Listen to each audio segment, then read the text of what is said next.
He had merely shot an arrow into the air. Had it hit the mark? How fascinating the lad was!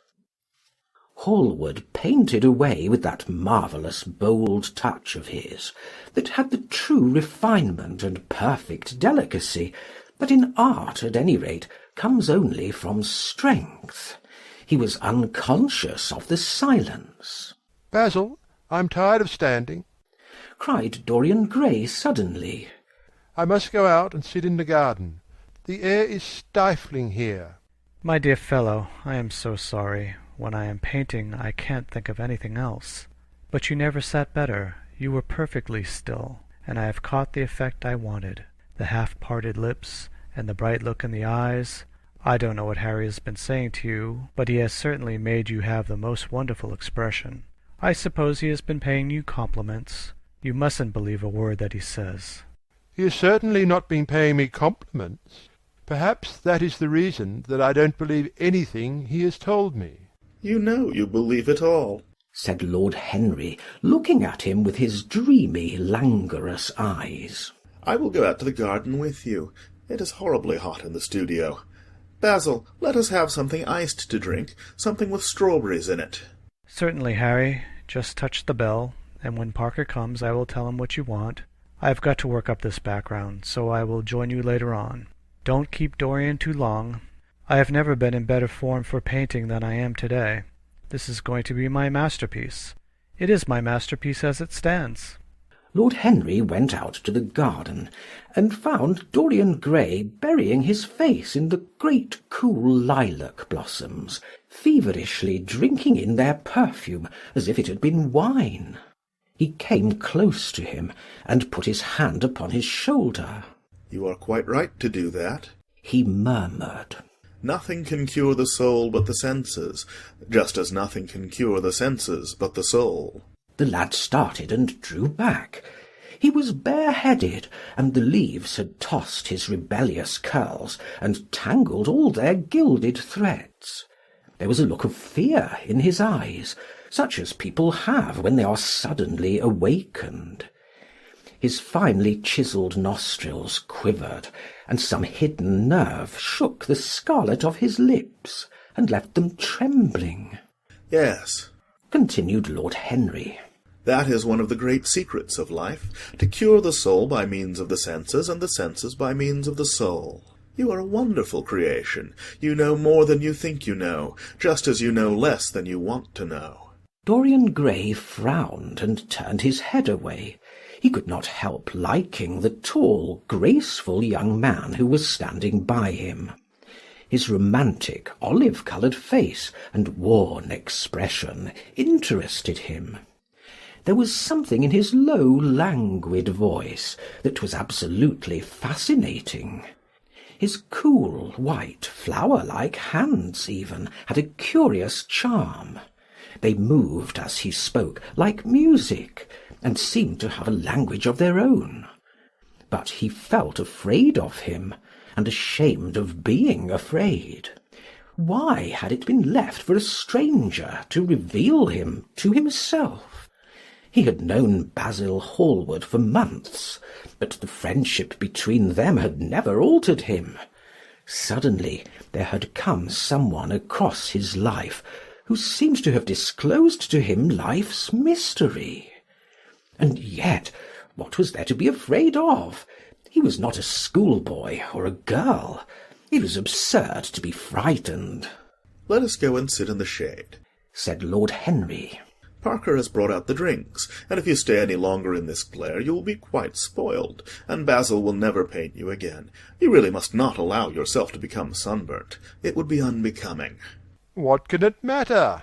cried Dorian Gray, laughing, as he sat down on the seat at the end of the garden.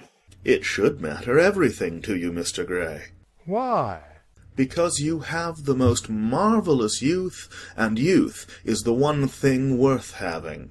"I don't feel that, Lord Henry." "No, you don't feel it now.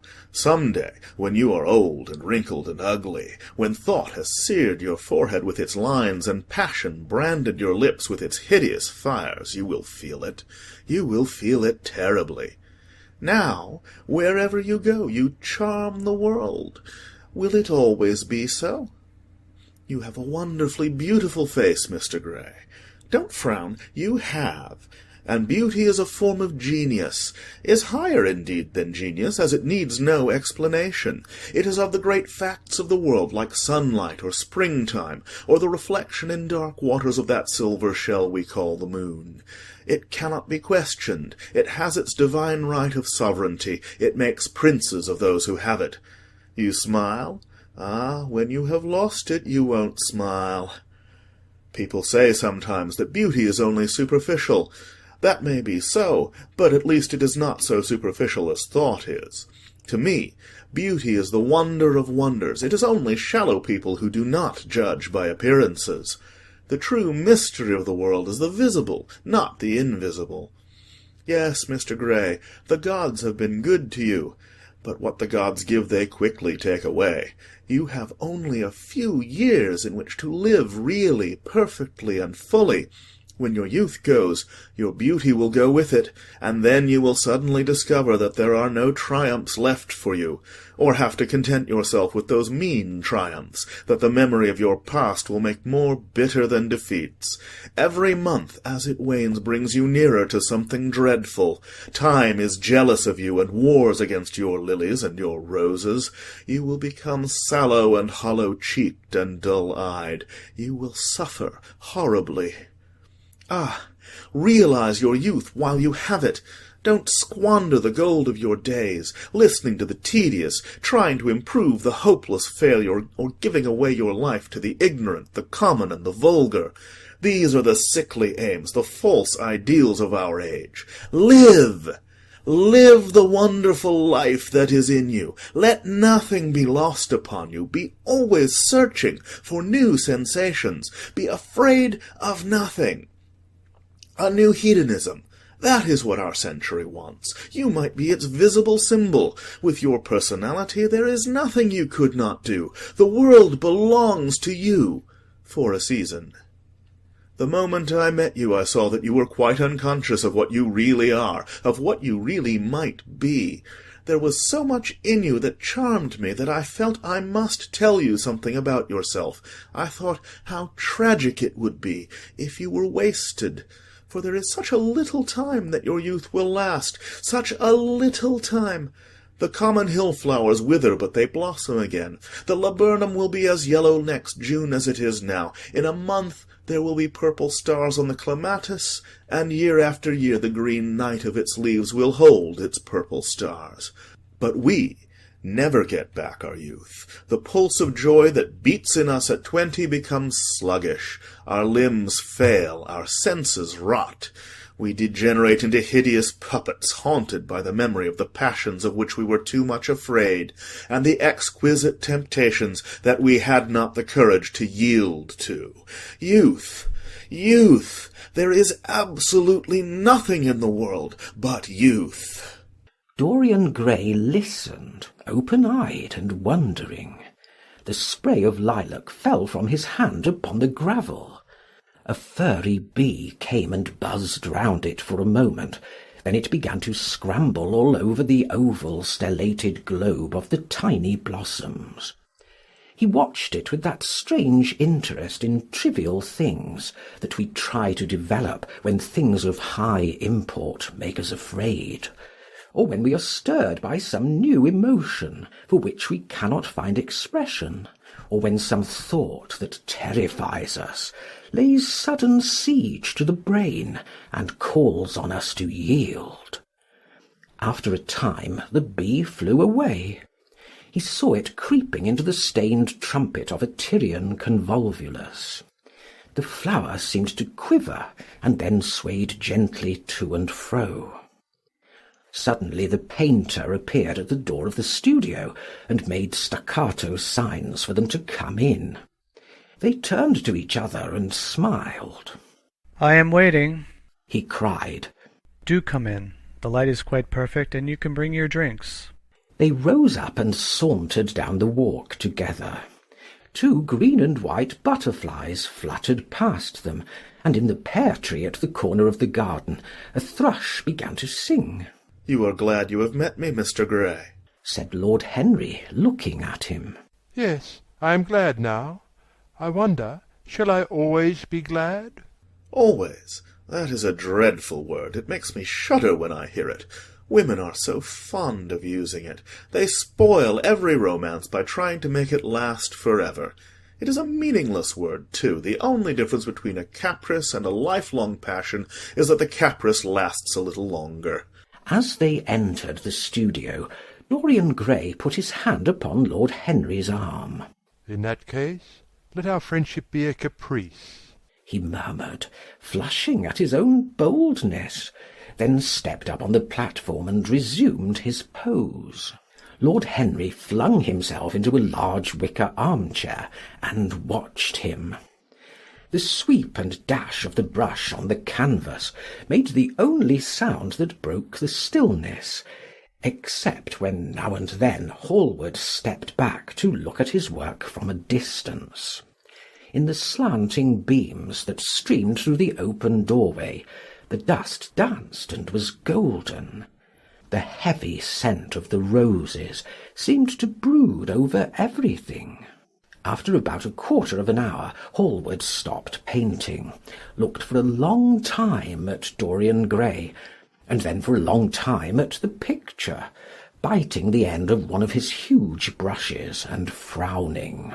"It is quite finished," he cried at last, and stooping down, he wrote his name in long vermilion letters on the left-hand corner of the canvas.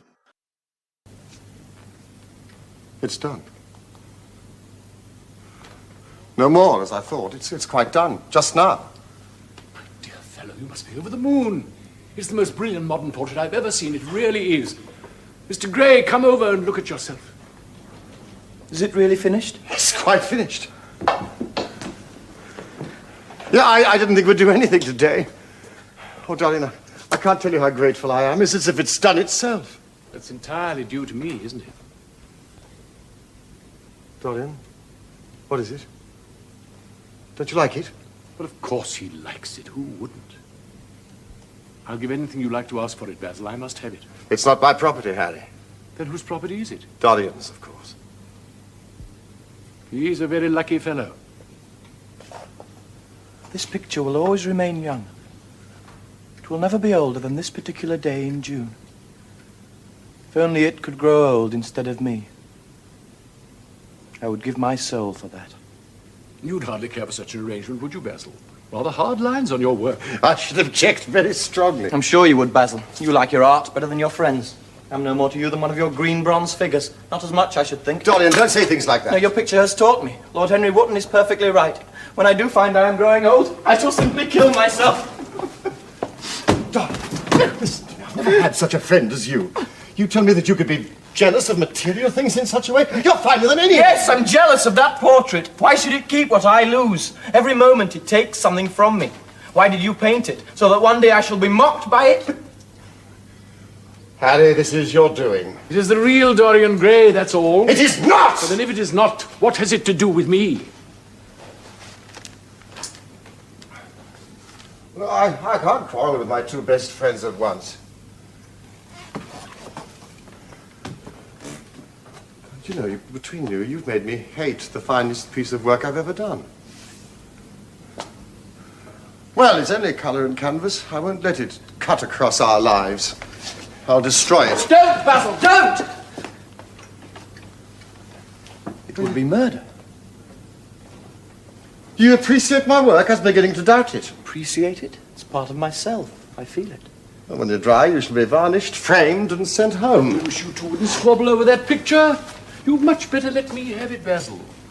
That silly boy doesn't really want it, and I really do. If you let anyone but me have it, Basil, I'll never forgive you. It's yours, you know that. I gave it you before it existed. Why don't we go to the theatre tonight? There's sure to be something on somewhere. You too, Basil, won't you? I can't. I've got too much work to do. Besides, I hate dressing up. Then you and I shall go alone, Mr. Gray. I shall stay with the real Dorian. Is it the real Dorian? Am I really like that? Yes, just like that. Don't go to the theatre tonight. Stay and dine with me. I can't, Why? because I promised to go to the theatre with Lord Henry. He won't like you any better for keeping promises. Don't go. Please. I'm going, Basil.